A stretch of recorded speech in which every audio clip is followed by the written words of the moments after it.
This is the Monroe SS 160. SS stood for sliding set. It was built by the Monroe Calculating Machine Company that helped put a man on the moon. That one must have been built for left-handers. The company was named after J. Randolph Monroe, and the machine was invented by Frank Baldwin around 1912. This is Baldwin's 1915 Model D. It was a step drum machine and that had a keyboard. 1930 saw the release of this Model L, and then 4 years later they released the SS 160. To make it, Edwin Britton merely took the Model L and changed some internal pieces, took out the keyboard, and put on a sliding board. By merely redesigning the Model L, the sliding board was twice as long as it really needed to be. It could have been much smaller, not that that would have saved it.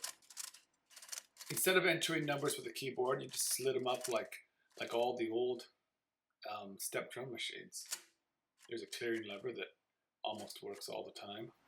The little lever beneath that red lever is not a multiplication addition button. That would have been nice in this machine, but that just kind of locks out the sliding machine. In all other regards, it works just like any other Monroe. It adds and subtracts, and the bell rings. And the carriage up top is the exact same carriage as the L, so it works just the same.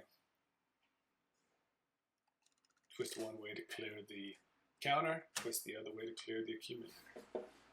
There's a little carriage shift dial down there that shifts the carriage one space at a time. Here it is up top in action. Here my lovely assistant, who didn't want her face to be shown, will multiply 25 by 25. It took a few tries. Also, this one's a little bit stiff, so that's not quite her fault. Those jerky little cranks.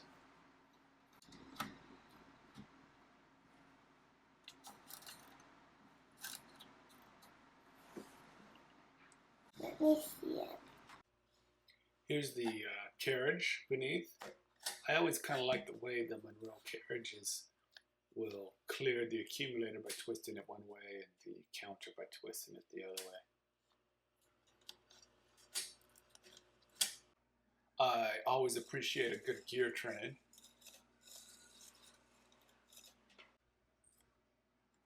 So right here are the two split step drums.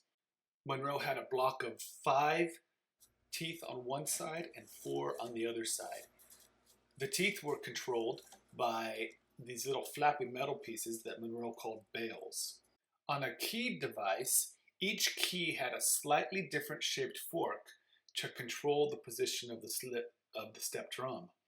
So that's 9 uniquely shaped forks per column. By switching to slides, Monroe was able to simplify the whole thing, and now each column only had one fork that interacted with his newly shaped bales.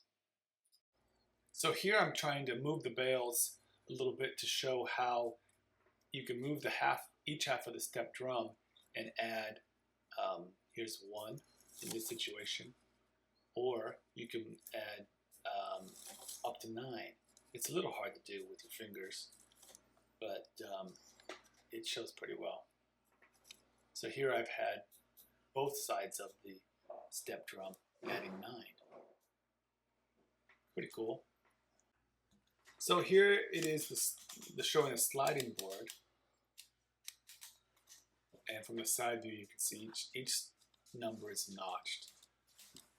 So it kind of slides into the numbered position. Although not perfectly every time. There's the release. And then when we look at the back, we can see the forks. And there's 1 fork per column. And they don't have to make uniquely shaped forks anymore. And so the number of pieces on this was greatly reduced. So had this machine been successful, it could have made them some money. I like that long spring. So this is a view of the bales themselves. You can see the stepped bales with 4 distinct steps for each of the 4 teeth of that half of the step drum. And the other side has 1 step for the other block of 5 teeth. In the end, the SS160 was not successful. The early introduction of a keyboard to mechanical calculators was a welcome change. So this device feels like a step backwards in the wrong direction. Still, I'm glad I have it. Thanks for watching. Hey, that's my line.